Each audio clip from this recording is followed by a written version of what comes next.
Hello students, BCom final year की इस class में आज आपका फिर से स्वागत है। आज इस क्लास में हम प्रिंसिपल्स ऑफ इंश्योरेंस के बारे में बात करेंगे, बीमा के सिद्धांतों के बारे में बात करेंगे।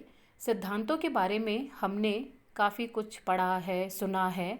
हमारी जो प्रीवियस क्लासेस थी, बीकॉम पार्ट फर्स्ट रहा हो चाहे वो सेकंड रहा हो, उसमें हमने सिद्धांतों के बारे में काफ़ी कुछ पढ़ा भी है और सुना भी है। तो सिद्धांत क्या होते हैं? सिद्धांत वे गाइडलाइन होती है, वो मार्गदर्शक तत्व होते हैं, या हम यूँ कहें कि सिद्धांत किसी भी कार्य के लिए हमारे लिए लैंप पोस्ट का काम करते हैं, हमें रास्ता दिखाने का काम करते हैं। जब भी हम किसी प्रकार का कोई काम करते हैं और उस काम को करने में हमें किसी तरह की कोई कठिनाई आती है, तो उस कठिनाई को दूर करने में सिद्धांत हमें हेल्प करते हैं, हमें मार्गदर्शन देते हैं। ठीक इसी तरह से बीमा भी अपने कुछ प्रिंसिपल्स को लेकर चलता है, कुछ सिद्धांतों को लेकर चलता है। और बीमा के कुछ सिद्धांत तो ऐसे हैं जिन्हें हम जनरल प्रिंसिपल कहते हैं, जिनके आधार पर ही बीमा का जन्म हुआ है, उसकी ओरिजिन हुई है, उसका विकास और विस्तार हुआ है। तो बीमा के ये सिद्धांत बीमा के लिए और उसके भावी विकास और विस्तार के लिए बहुत ही महत्वपूर्ण माने गए हैं। हम यहाँ पर बीमा के जो सिद्धांत है उसको दो भागों में बांटकर उसकी स्टडी करेंगे। पहला जनरल प्रिंसिपल्स और दूसरा लीगल प्रिंसिपल्स। जनरल प्रिंसिपल्स यानी सामान्य सिद्धांत और लीगल प्रिंसिपल्स यानी वैधानिक सिद्धांत। जनरल प्रिंसिपल्स यानी सामान्य सिद्धांत ऐसे सिद्धांत हैं जिन्हें हम आधारभूत सिद्धांत यानी बेसिक प्रिंसिपल्स भी कहते हैं, और इन सिद्धांतों के आधार पर ही बीमा व्यवसाय का विकास और विस्तार हुआ है, और बीमा की जो भावी सफलता है, जो फ्यूचर सक्सेस है, वो भी इन्हीं पर डिपेंड करती है। इसी तरह से वैधानिक सिद्धांत यानी लीगल प्रिंसिपल्स भी बीमा के कुछ ऐसे प्रिंसिपल्स हैं जिनका समुचित रूप से पालन करना ज़रूरी होता है। यदि बीमित और बीमाकर्ता दोनों में से कोई भी इनका पालन नहीं करता है, तो जो बीमा का अनुबंध है, जो इंश्योरेंस का कॉन्ट्रैक्ट है, वह एनफोर्सेबल नहीं हो सकता है या वॉइड भी हो सकता है। इसलिए दोनों ही सिद्धांत, चाहे वे जनरल है चाहे वो लीगल है, बीमा के लिए इम्पॉर्टेंट माने गए हैं। अब हम इसकी डिटेल में चर्चा करेंगे। जनरल प्रिंसिपल्स यानी सामान्य सिद्धांत में दो सिद्धांतों को शामिल किया गया है, the principle of corporation, the principle of probability. पहला द प्रिंसिपल ऑफ कॉपरेशन यानी सहकारिता का सिद्धांत। सहकारिता का सिद्धांत ऐसा सिद्धांत है जिसके आधार पर ही बीमा का जन्म हुआ है।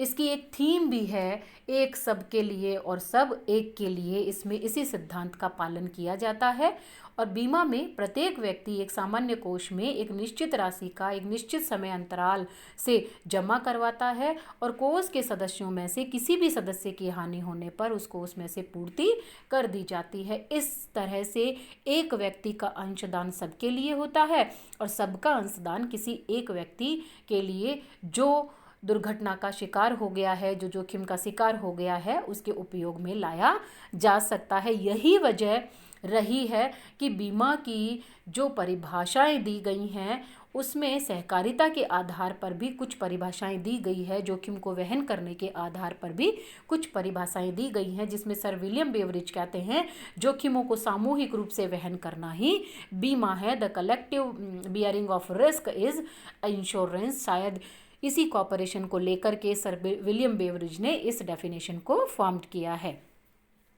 Second, the principle of probability, संभाव्यता का सिद्धांत। यह बीमा का व्यवहारिक सिद्धांत है। इस सिद्धांत के आधार पर ही बीमा की धारणा को क्रियान्वित किया जा सकता है। बीमा अनुबंध में प्रीमियम बीमाकर्ता का प्रतिफल होता है, क्योंकि यह बीमित द्वारा उसे चुकाया जाता है। इसके बदले में वह जोखिम उठाने का वचन देता है, यानी बीमा का जो मूल्य है वही उसकी प्रीमियम है, और यह मूल्य उचित होना चाहिए, अन्यथा लोग बीमा में रुचि भी नहीं लेंगे। बीमा प्रीमियम का निर्धारण जोखिम की मात्रा और संभावना के आधार पर किया जाता है। जब प्रीमियम का कैलकुलेशन किया जाता है तो उस समय ये देखा जाता है कि किसी भी कॉन्ट्रैक्ट में या किसी भी विषय वस्तु में जिसका बीमा बीमित करवाने जा रहा है उसमें जोखिम की मात्रा कितनी है। यदि किसी विषय वस्तु में जोखिम की मात्रा कम है तो प्रीमियम भी कम आता है, और यदि जोखिम की मात्रा ज़्यादा रहती है तो प्रीमियम ज़्यादा आता है। इसी तरह से हानि की जो संभावना है या घटना के घटित होने की संभावना यदि ज़्यादा है, जल्दी से जल्दी घटना घटित होने के आसार लगते हैं तो प्रीमियम ज़्यादा रखा जाता है, अन्यथा उसे कम रखा जाता है। तो सहकारिता का संभाविता का सिद्धांत ये कहता है कि सामान्यतः समान परिस्थितियों में जो भूतकाल में हो गया है, यानी जो पास्ट में घटित हुआ है, उसके भविष्य में पुनः घटित होने की संभावना रहती है। यानी जो हमारे पास्ट में हो गया है, घटनाओं की जो सीक्वेंस पास्ट में रही है, तो वो फ्यूचर में भी वैसे ही घटित होने की संभावना रहती है। लेकिन किसी घटना के पुनः घटित होने या न होने की संभावना कितनी है, यह डिसाइड करना बीमा की सफलता के लिए ज़रूरी है। और इसी मूल्यांकन को करने के लिए, इसी संभावना को ज्ञात करने के लिए द प्रिंसिपल ऑफ प्रोबेबिलिटी, संभाविता का सिद्धांत उसे हेल्प करता है, उसकी मदद करता है। तो ये दोनों सिद्धांत बीमा के सामान्य सिद्धांत है जिसके आधार पर बीमा का जन्म हुआ है और जिसके आधार पर बीमा में प्रीमियम का निर्धारण किया जाता है। अब हम सेकंड पॉइंट की तरफ चलते हैं, लीगल प्रिंसिपल्स यानी वैधानिक सिद्धांत। वैधानिक सिद्धांत में सबसे पहला सिद्धांत the principle of utmost good faith का कहा गया है। बीमा का एक महत्वपूर्ण सिद्धांत परम सद्विश्वास का सिद्धांत भी है। जहां हम विश्वास की और परम सद्विश्वास की बात करते हैं तो ये सीधी सी बात है कि यहाँ किसके विश्वास की, किसके म्यूचुअल फेथ की बात हम कर रहे हैं। बिल्कुल सही, बीमाकर्ता और बीमित दोनों के परम सद्विश्वास की बात हम यहाँ पर करेंगे। इसी से कंसर्न, परम सद्विश्वास से कंसर्न जस्टिस जेसेल लिखते हैं कि सभी बीमा अनुबंध पूर्ण सद्विश्वास पर आधारित होते हैं, अतः प्रत्येक प्रकार के बीमा अनुबंध में पूर्ण सद्विश्वास होना ज़रूरी है। यानी बीमित भी बीमाकर्ता में विश्वास रखे और बीमाकर्ता बीमित में विश्वास रखे। ये सिद्धांत कहता है कि प्रत्येक पार्टी को, प्रत्येक पक्षकार को आपसी पूर्ण सद्विश्वास बनाए रखना चाहिए और बीमा करवाते समय चाहे वो बीमित है चाहे वो बीमा करता है, उसे बीमा अनुबंध से संबंधित सभी इम्पॉर्टेंट बातें यानी इम्पॉर्टेंट फैक्ट या सरकमस्टांसेस को बता देना चाहिए, एक्सप्रेस कर देना चाहिए। क्योंकि कई बार ऐसा होता है कि कुछ चीज़ें यदि हम प्रकट नहीं करें तो यदि वो प्रकट हो जाती हैं तो हो सकता है कि बीमा का अनुबंध भी व्यर्थ हो जाए। तो कुछ बातें ऐसी जो हमें पता है और हम उन बातों के बारे में जानते हैं, तो हमें बीमित होने के नाते बीमाकर्ता कंपनी को उन सभी चीज़ों के बारे में बिल्कुल सही बता देना चाहिए। क्योंकि हो सकता है उसमें से कोई बात, कोई फैक्ट प्रकट करने से ये हो जाए कि वो भविष्य के लिए इतने इम्पॉर्टेंट है कि जिन तथ्यों को वह महत्वपूर्ण समझता है और वो छिपा रहा है तो उसे कपट ही मान लिया जाए। कहने का मतलब इतना ही है कि बीमित और बीमाकर्ता दोनों को एक दूसरे से कुछ भी नहीं छिपाना चाहिए। जिस तरह से हम डॉक्टर के पास इलाज के लिए जाते हैं तो उसे एक एक चीज़ बताते हैं ताकि वह हमारा सही रोग डायग्नोस कर पाए और हमें सही ट्रीटमेंट दे पाए, ठीक उसी तरह से बीमित को बीमाकर्ता से कुछ भी नहीं छिपाना चाहिए। और इसी के साथ बीमाकर्ता को भी पॉलिसी से कंसर्निंग एक एक चीज़ बीमित के सामने रख देनी चाहिए। Next point number 2, the principle of warranties यानी आश्वासनों का सिद्धांत। यह सिद्धांत कहता है कि बीमा अनुबंध भी आश्वासन के पालन पर निर्भर करता है। यदि पक्षकार अपने द्वारा बीमा अनुबंध में दिए गए आश्वासनों का पालन नहीं करता तो बीमा अनुबंध की सफलता डाउटफुल हो जाती है, वह संदिग्ध हो जाती है। यह इम्पॉर्टेंट है या महत्वपूर्ण है कि प्रत्येक सामान्य विक्रय अनुबंध में शर्त तथा आश्वासन यानी कंडीशन एंड वारंटीज होते हैं, लेकिन बीमा अनुबंध में इन दोनों को ही वारंटी ही माना जाता है। अर्थात in other words we can say बीमा अनुबंध में दिए गए प्रत्येक विवरण को वारंटीज यानी आश्वासन के रूप में लेना होता है और दोनों ही पार्टी से ये उम्मीद की जाती है कि वह इन आश्वासनों का पालन करेंगे।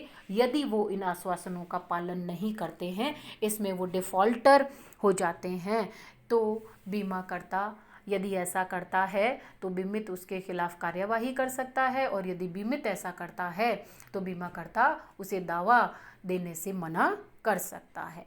नेक्स्ट पॉइंट, बीमा योग्य हित का सिद्धांत, the principle of insurable interest. The principle of insurable interest यानी बीमा योग्य हित का सिद्धांत, ये भी बीमा का एक बेसिक प्रिंसिपल, एक आधारभूत सिद्धांत माना जाता है। यह सिद्धांत कहता है कि बीमित का बीमा की विषय वस्तु में, चाहे वो जीवन है, चाहे वो प्रॉपर्टी है, कुछ भी है, उसमें बीमा योग्य हित होना चाहिए। बीमा योग्य हित का मतलब मैंने आपको कई बार बताया भी है इसके बारे में कि यदि कोई माल हमारा है, उसके रहने से हमें आर्थिक लाभ होता है, यदि वो वस्तु नष्ट हो जाती है तो हमें आर्थिक नुकसान होता है, तो इसका मतलब उस विषय वस्तु में हमारा इंश्योरेबल इंटरेस्ट है। तो इस सिद्धांत के अनुसार बीमा योग्य हित उस प्रकृति का हित है जिसमें बीमाकृत घटना के घटित होने से संपत्ति के धारक को आर्थिक नुकसान होता है। इसलिए बीमा योग्य हित से आशय बीमा की विषय वस्तु में बीमित के उस आर्थिक हित से है, इकोनॉमिक इंटरेस्ट से है, जिसमें बीमा विषय वस्तु की सुरक्षा से उसे इकोनॉमिक प्रॉफिट यानी आर्थिक लाभ होने की आशा होती है, और उसके नष्ट होने से या उसके क्षतिग्रस्त होने से उसे आर्थिक हानि, इकोनॉमिक लॉस या आर्थिक दायित्व उत्पन्न होने की आशंका रहती है। इसलिए बीमा योग्य हित का सिद्धांत बहुत ही इम्पॉर्टेंट माना जाता है। अब सवाल ये उठता है कि बीमा योग्य हित का सिद्धांत क्या सब तरह के बीमों में एक ही होता है या अलग अलग होता है? तो बीमा योग्य हित का सिद्धांत जीवन बीमा कराते समय, जिस समय आप अनुबंध कर रहे हैं उस समय बीमा योग्य हित होना जरूरी है।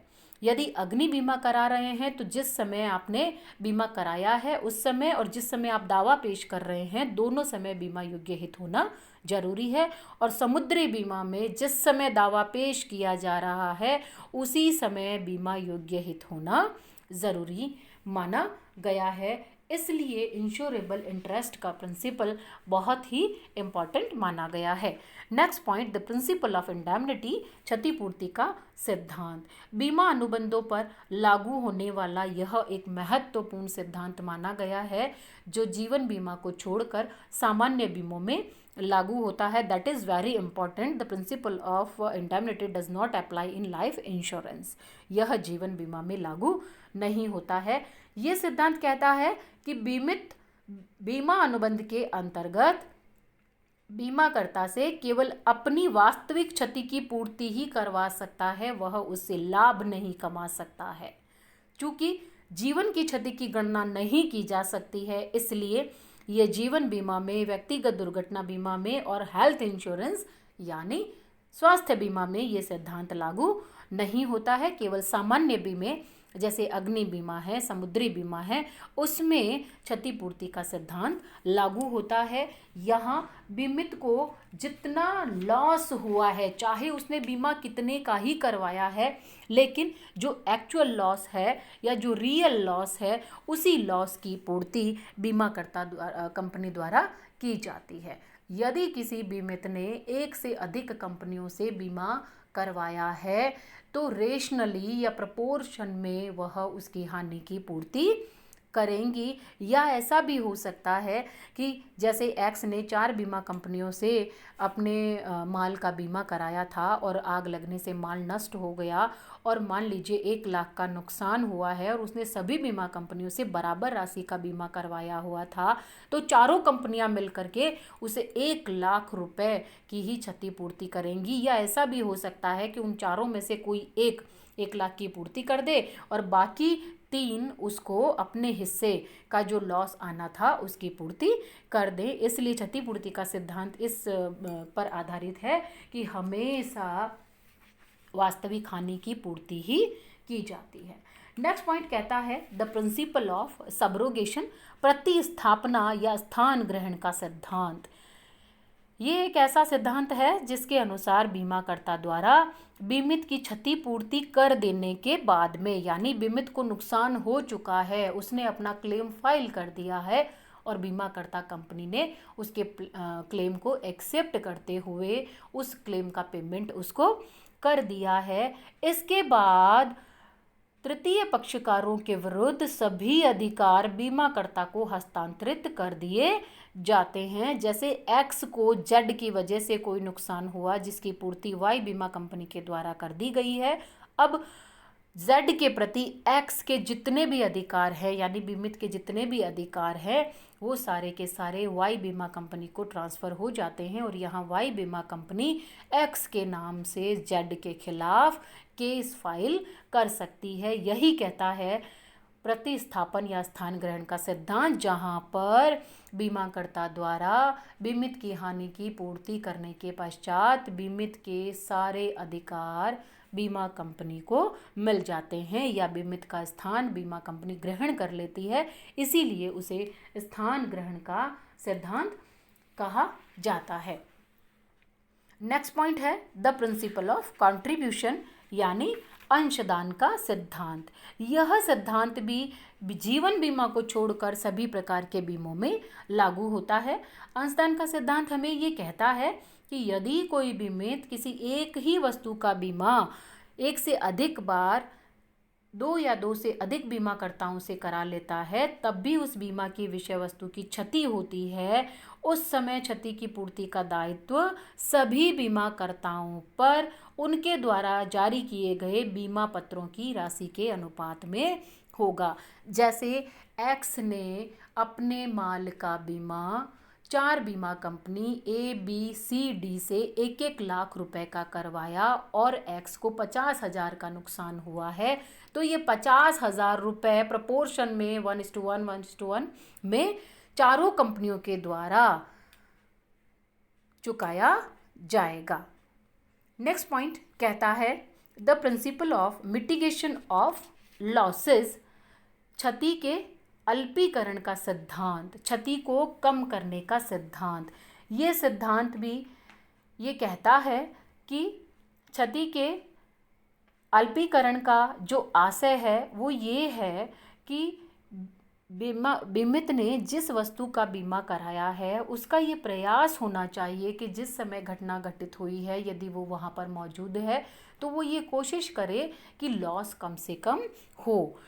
वह ऐसे प्रयास करे जैसे कि वह बीमा न कराने की स्थिति में करता है, क्योंकि अक्सर ये देखने में आता है, मान लीजिए कहीं अग्नि का बीमा करवाया हुआ था और आग लग गई है और इंश्योर्ड वहाँ खड़ा खड़ा देख रहा है, वो चाहता तो उस आग पे कुछ काबू पा सकता था, किसी की मदद ले सकता था और हानि को कम कर सकता था, लेकिन ये सोच करके कि मैंने तो बीमा करवाया हुआ है, मैं ऐसी कोशिश क्यों करूँ, बीमा कंपनी अपने आप मुझे दावा देगी। तो ऐसा नहीं होना चाहिए। ये सिद्धांत ये कहता है कि बीमित को बीमित विषय वस्तु की सुरक्षा के लिए वे सभी साधारण, that is important, simple efforts, साधारण प्रयास करने चाहिए जो बीमा न होने की दशा में एक साधारण बुद्धि का मनुष्य अपने लिए करता।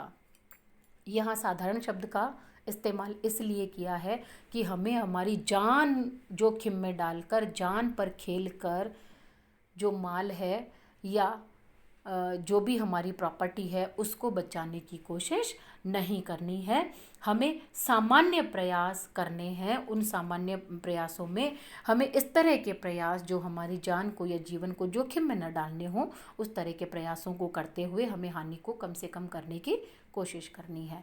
Last point the principle of proximate cause, cause Proxima का प्रिंसिपल इसे कहते हैं कि बीमा की विषय वस्तु को जिन कारणों से हानि होती है वो 2 तरीके के कारण होते हैं। एक तो बीमाकृत कारण जिसे हम इंश्योर्ड पेरिल्स कहते हैं और दूसरा होता है अन्य कारण, एक्सक्लूडेड पेरिल्स होते हैं। तो निकटतम कारण का सिद्धांत ये कहता है कि बीमित को दावे की पूर्ति तभी की जा सकती है, उसे दावा तभी दिया जा सकता है जब उसे हानि निकटतम कारण से हुई है। यदि निकटतम कारण बीमित कारण में आता है तभी हानि की पूर्ति की जा सकती है, अदरवाइज नहीं की जा सकती है।